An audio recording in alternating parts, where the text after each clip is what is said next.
자, 오늘 하나님께서 주시는 말씀으로 또 같이 나누기를 원합니다.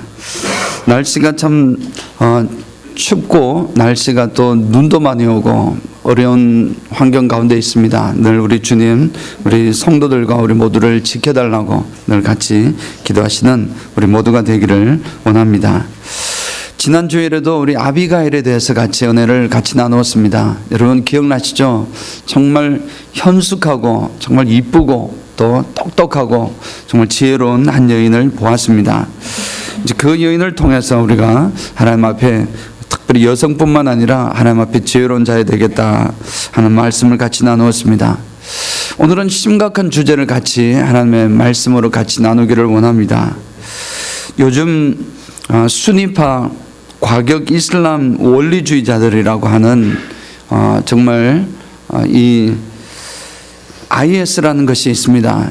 이슬라믹 스테이트라고 해서 이슬람 국가라는 나라를 자기 스스로는 나라를 세웠다고 선포를 하고 있는 그 IS라는 것에서 이 사람들의 난폭함과 잔혹성은 온 세상을 떠들썩하게 만들고 있습니다.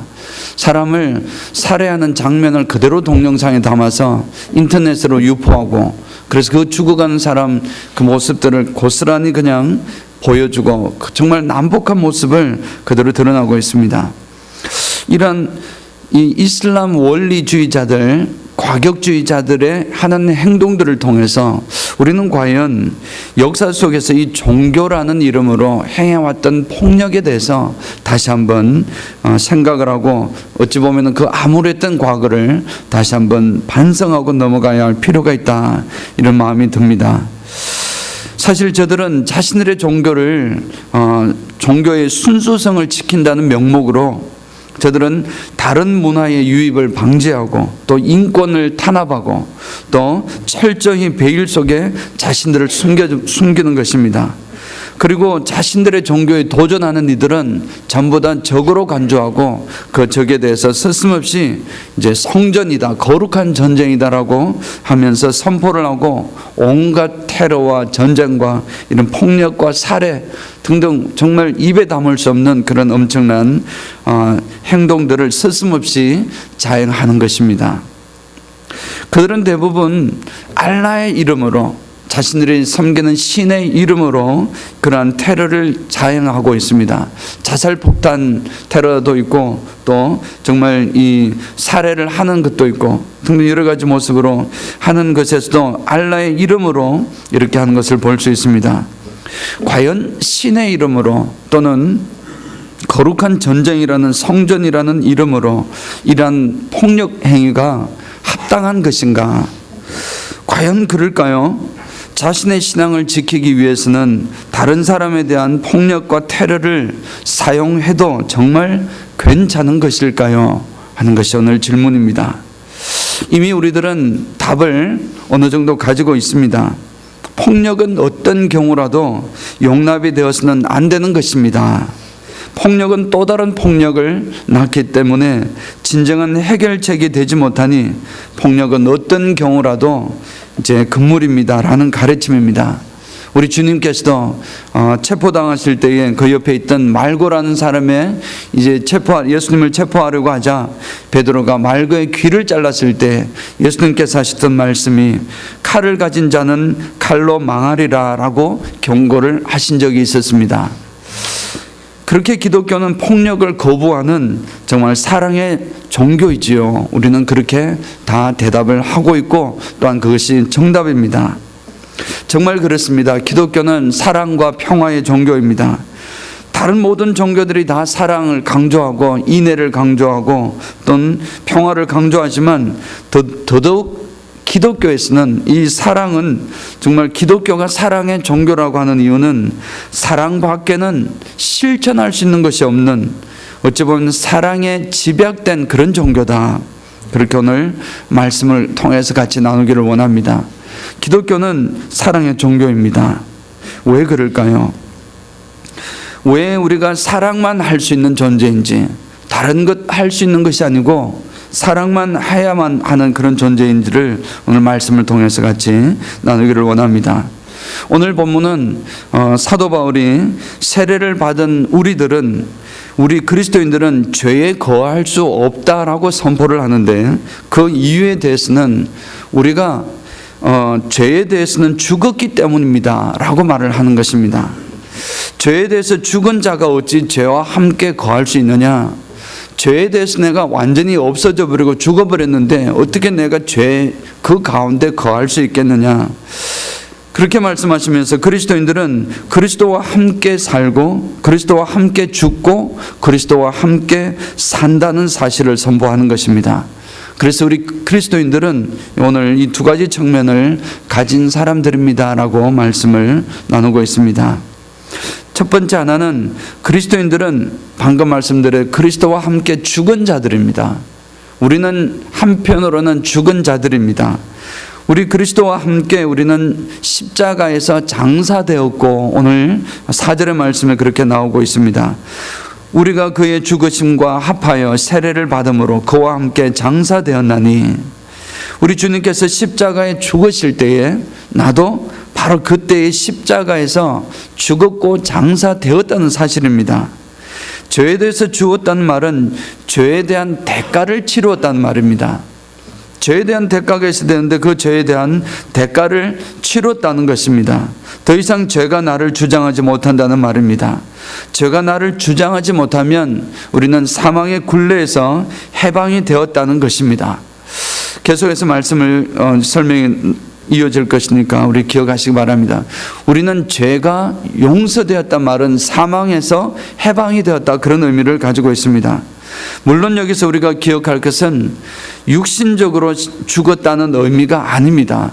우리가 그리스도 안에 십자가에서 예수 그리스도가 십자가에 돌아가실 때 나도 그곳에 죽었고 장사되었습니다, 그 말은 내 육신이 같이 죽었다는 것이 아니라, 육신이 아니라 내 육신 속에 영적인 죄악이, 우리 속에 있는 죄라는 것들이 주님의 죽으심과 더불어 나의 죄악이 주님과 함께 사망 선고를 받은 것이다, 그런 의미라는 것입니다.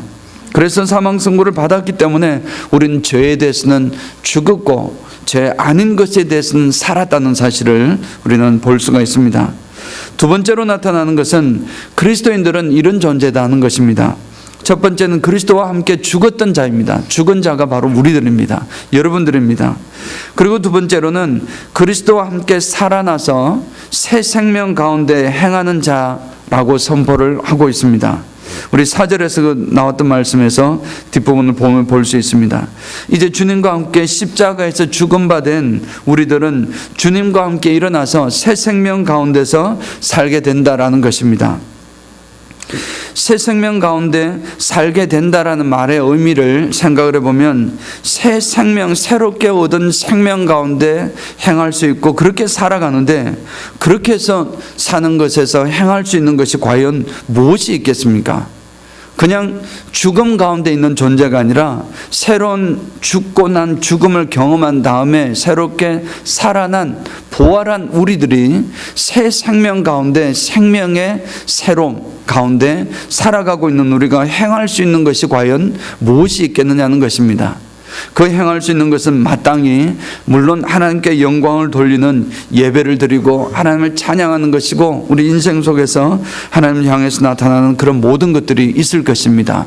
또 동시에 하나님 나라를 확장해가는 그 일에 아름답게 동참하는 것일 것입니다. 그러나 지금 오늘 IS라든지 기독교가 지금 기독교 말고 이 세계 종교들이 행해왔던 그 폭력과 전쟁과 난폭한 그런 행위들은 다 타인들에 대해서 이루어지는 것인데, 그 타인들에 대해서는 우리가 이 새 생명 가운데 행할 수 있는, 타인에 대해서 행하는 일은 한 가지밖에 없다는 것입니다. 사랑하는 것입니다. 그 말씀을 오늘 드리려고 하는 것입니다. 그렇습니다. 기독교는 정말 사랑의 종교가 틀림없습니다. 내 하나님을 사랑하고 내 이웃을 내 몸과 같이 사랑하라. 그것은 우리 예수님께서 그냥 세 계명을 주시면서도 말씀하신 것이지만, 지금 이 성경에 나오는 모든 우리의 가르침과 교훈에 집약했고 요약한 것입니다. 그 집약했고 요약한 것이 10계명으로 나타났다면은 그 10계명을 2계명으로 요약한 것이 바로 하나님을 사랑하고 이웃을 내 생명처럼 나처럼 사랑하라는 그런 명령입니다. 그것은 성경 전체의 가르침이고 신구약 성경의 핵심 요약이라 할 수 있습니다. 그래서 우리 기독교는 정말 사랑의 종교입니다. 자, 그럼에도 불구하고 우리는 기독교의 지난 역사를 돌아다 보아야 합니다. 왜냐하면 기독교의 지난 역사는 이 폭력에 대해서 그렇게 떳떳하지 못합니다. 기독교 역시 그렇게 떳떳하지 못합니다. IS와 같은 그런 과격한 단체들에 대한 비난을 하기 이전에 우리는 이제 우리 자신들을 먼저 돌아보아야 할 것입니다. 우리 기독교에서도 그러한 폭력과 학살이 자행되어 왔다는 사실을 우리는 먼저 기억해야 하고 우리는 그것을 반성해야 되고 우리는 먼저 회개해야 하는 것입니다. 하나님 앞에서 우리가 하지 않았는데요, 그것은 아닙니다. 우리는 꼭 같은 그리스도인으로서 공동의 책임이 있습니다. 어떤 목사님이 문제가 있습니다. 목사님의 비리가 나왔습니다. 나는 그 사람 아니니 나는 자유롭습니다. 그렇게 말할 수가 없습니다. 어떤 기독교인들이 세상에서 무리를 일으키며 나쁜 짓을 했습니다. 그런 기사가 떴습니다. 여러분들은 그 내가 아니니 나는 그렇지 않으니 그것으로부터 자유롭다 생각하실 수 없습니다. 우리는 그들을 위해서 오히려 기도해야 되고 같은 마음으로 반성해야 되고 오히려 회개해야 될 줄 믿습니다. 기독교가 다른 비기독교인들을 박해하는 역사는 사실 굉장히 오래되었습니다. 로마 제국 아래 있을 때 예수 그리스도 십자가의 사건 이후에 그 제자들을 통해서 또 제자들의 제자들을 통해서 복음이 이스라엘 유대 중심으로 이제 예루살렘과 유대와 사마리아와 이제 로마와 이런 전 세계적으로 확산되기 시작을 했습니다. 거의 300년 가량 동안 이 로마 제국에 엄청난 핍박을 받았습니다. 그렇게 핍박을 받는 동안은 저들의 신앙은 굉장히 순수했고 바른 것이었습니다. 그런데 이것이 기독교가 여러분 아시는 대로 313년에 콘스탄티노플에 의해서 이렇게 기독교가 공인이 되었습니다. 기독교는 믿어도 되는 종교다는 사실을 로마 전체에 선포가 된 것입니다. 그리고 나서 약 100년도 채 되지 않은 392년에 기독교가 온 로마 제국의 국교로 선포가 되었습니다. 이제 이 나라의 종교는 기독교라는 것입니다. 그래서 그 순간부터 기독교를 가지지 않은 다른 종교를 가진 사람들은 핍박과 이제 저주의 대상이 된 것입니다. 억압을 받게 된 것입니다. 그래서 엄청나게 사실은 100년 전까지만 해도 자신들이 받았던 그런 억압과 그런 정말 핍박을 이제 그리스도인들이 오히려 다른 사람들에게 핍박을 하고 행하고 있는 것입니다. 그 일이 어찌 보면 승자니까 역사 속에서 승리했던 사람이니까 그럴 수 있으리라 하겠지만 그것은 세상의 원리입니다. 우리 그리스도의 마음을 보시고 그리스도의 명령을 보신다면은 분명코 그것은 올바른 일이 아닌 줄을 우리는 분명히 알고 있습니다. 예수님의 가르침과는 너무나 동떨어져 있고 다른 것이라는 사실을 볼 수가 있습니다. 기독교 역사에서 십자군 전쟁은 참 그러한 폭력 전쟁 중에 하나였습니다. 이 십자군이라는 이름으로 나아갔지만 엄청나게 많은 사람들을 살해했고 그리고 또 그 이후 18세기 이후에부터도 서양 제국주의가 온 세상 아프리카와 아시아와 남아메리카 지역을 점령하고 식민 전쟁들을 정탄을 전을 이룰 때에 기독교라는 이름으로 정말 엄청난 억압과 잔혹행위가 하나님의 이름으로 수없이 자행되어 왔던 것입니다. 사실 이슬람권이 지금 이 페르시아 지역, 과거의 페르시아 지역과 지금 아프리카 중부 지역과 북부 지역과 또 아시아 지역까지 이렇게 큰 세계적인 종교가 되도록 만든 것의 여러 가지 요인 중에 하나는 똑같이 그리스도를 믿을 수도 있고 알라를 믿을 수도 있는 그런 상황 속에서 기독교인들은 굉장히 억압을 했던 사실을 보여줍니다. 그래서 결국은 이 그런 세계 속에서 많은 사람들이 기독교를 떠났던 그런 너무나 안타까운 역사들이 있습니다. 그래서 지금 이슬람 세계가 저렇게 크게 되어버린 것입니다. 그런 상황 속에서 또 가깝게는 우리 은혜화평강교회가 섬기기를 원하고 또 같이 섬기고 있는 이 원주민 선교 가운데서 이 북미 원주민들입니다. 북미 원주민뿐만 아니라 이 아메리카 지역에 살고 있는 원주민들, 저들은 어찌 보면 이 땅에 사실은 가장 먼저 된 주인이라 할 수도 있는데, 저들이 당한 이 역사는 정말 말로 표현할 수 없을 정도의 엄청난 한 맺힌 역사를 가지고 있습니다. 엄청난 학살과 말살을 됐고, 문화뿐만 아니라 인종 말살을 하기 위해서 그런 일들이 자행이 되었었는데, 그 가운데 기독교의 목사와 신부들이 무관하지 않다는 것입니다. 이런 사실을 바라볼 때에 정말 우리는 통감해야 될 줄 믿습니다. 저들이 그랬기 때문에 나는 그렇지 않다가 아닐 것입니다. 우리는 꽃 같은 그리스도인으로서 우리는 저들의 잘못을 나의 잘못으로 인정하고 하나님 앞에 정말 회개해야 합니다. 그래서 원주민, 정말 북미 원주민에 나오는 그 사람들을 우리는 사랑으로 섬겨가야 하는 것입니다.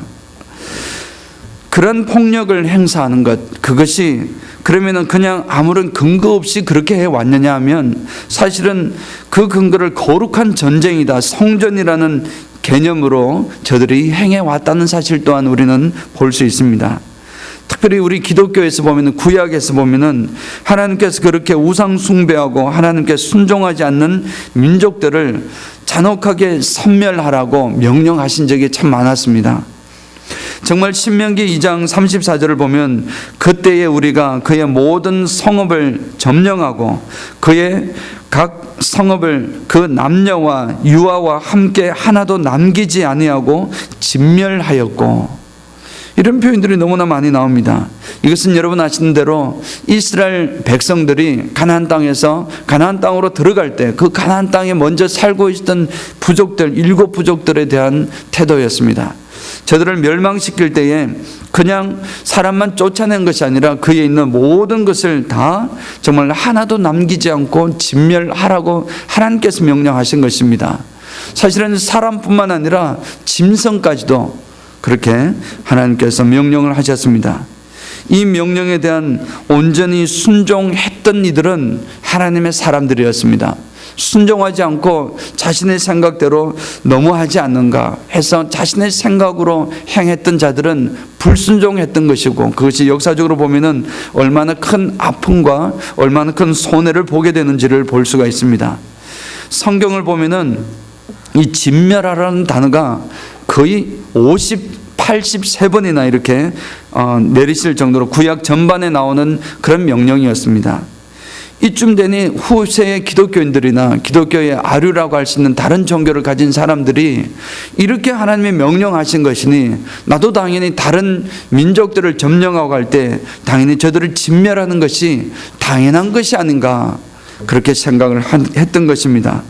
그런 것들 때문에 사실은 오늘날의 기독교의 역사 속에서 엄청난 폭력들이 행해왔던 것입니다.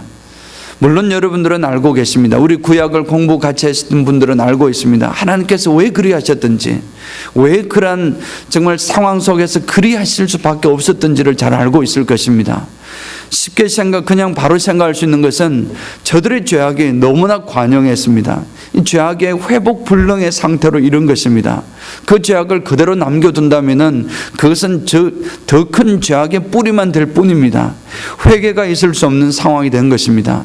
그래서 하나님께서는 하늘에 불벼락을 내려서 유황불을 내려서 소돔과 고모라를 망하게 했던 것처럼 그렇게 지금 저 민족들을 멸망시켜야 하는 상황에서 하나님께서는 이스라엘 백성들에게 또 메릿을 주기 위해 상급을 주시기 위해서 이스라엘 백성들을 그 칼의 도구로 사용하셨던 것입니다.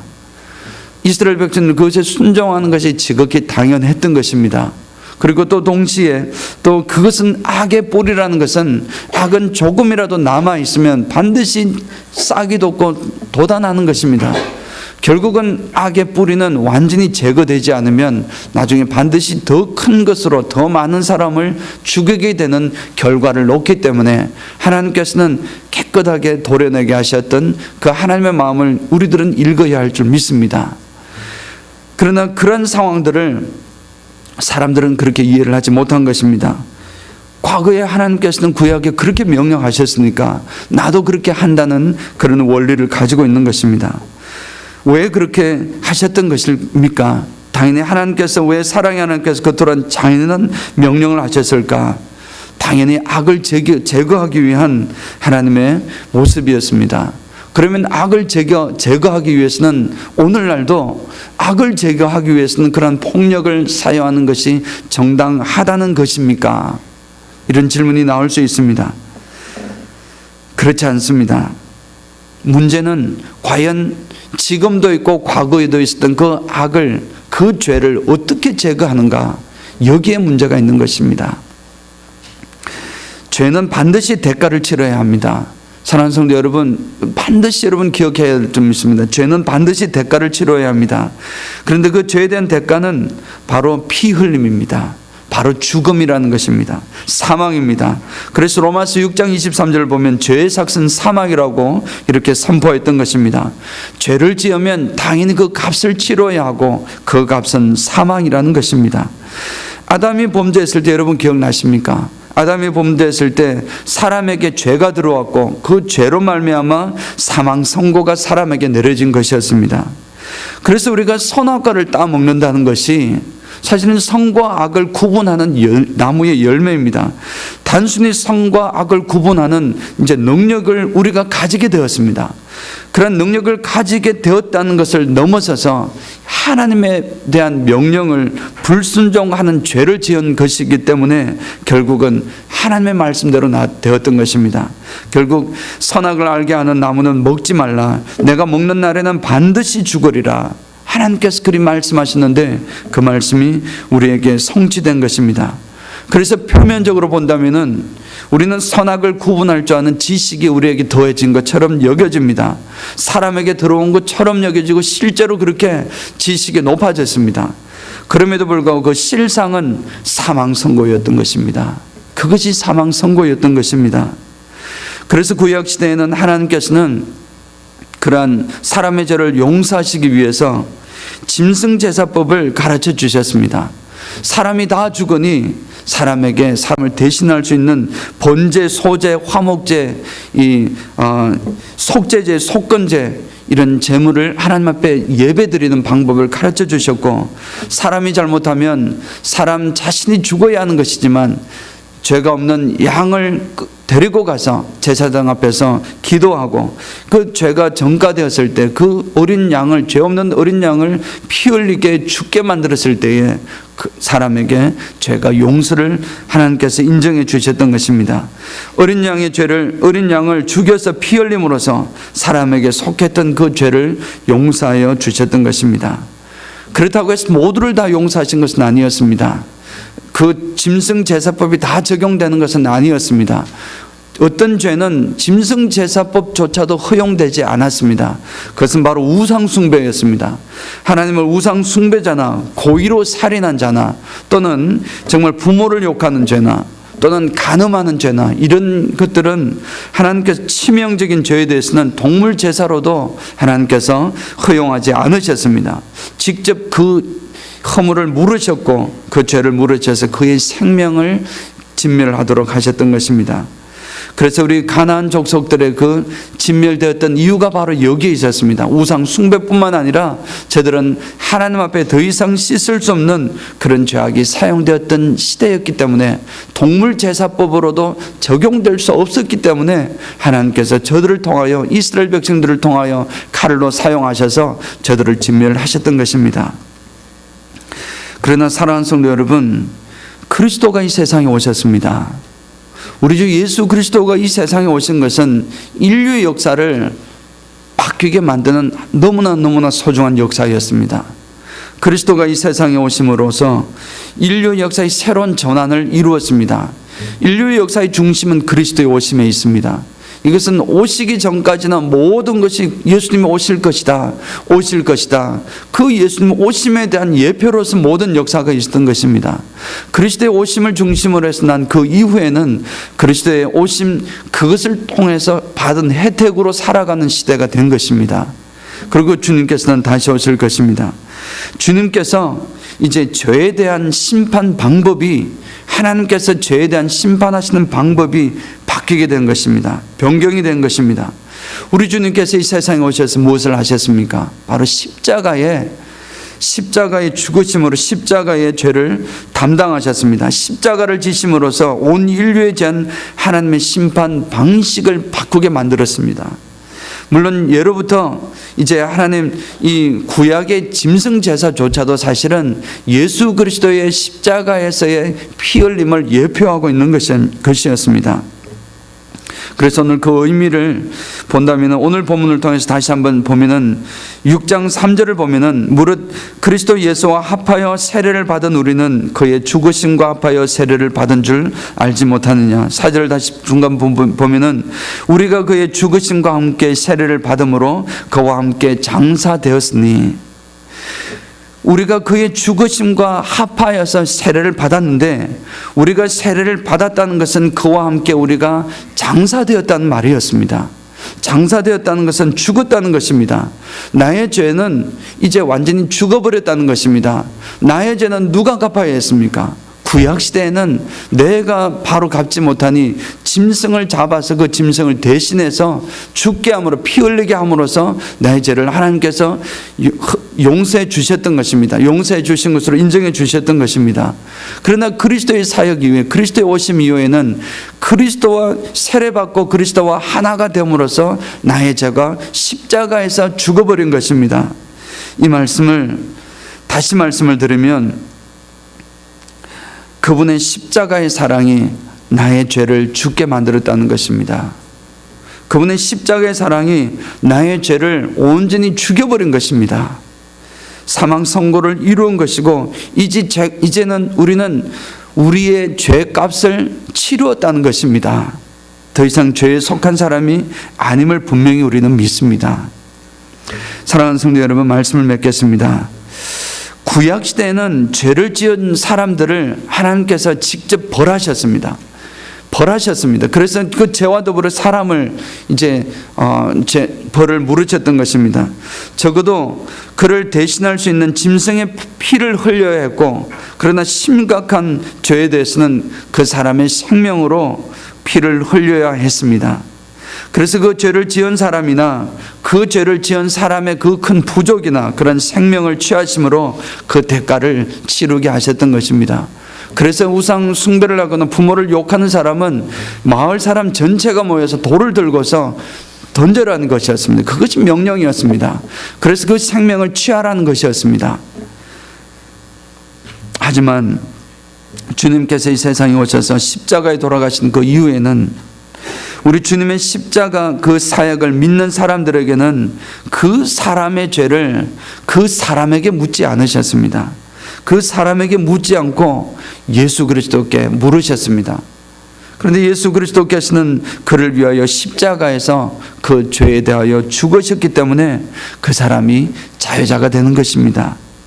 사랑하는 성도 여러분, 이것은 꼭 기억하시길 원합니다. 세상에 종교라는 이름으로 얼마나 많은 난폭한 행위가 있는지 모릅니다. 종교라는 이름으로 폭력에 행하고 전쟁까지도 불사하고 있는 상황이 되었습니다. 기독교는 십자가의 사랑으로 죄를 죽게 만드는 놀라운 능력이 있습니다. 이 기독교는 십자가의 능력, 십자가의 사랑으로 죄를 사망 선고하는 그런 능력이 있습니다. 여러분들의 죄가 있으면 여러분들의 죄를 어떻게 갚습니까? 그것은 그 죄값은 반드시 치러야 합니다. 죄가 있으면 치러야 하는데, 과거에는 생명으로 치렀지만 이제 예수 그리스도의 십자가의 능력을 의지하는 사람은 예수 그리스도의 십자가의 능력으로 우리는 그 죄를 갚으신다는 것입니다. 그 죄를 다 없이 하신다는 것입니다. 사람을 죽이는 것이 아닙니다. 기독교는 사람을 죽이는 것이 아닙니다. 사람을 죽이는 것이 아니라 그 죄를 죽이는 것입니다.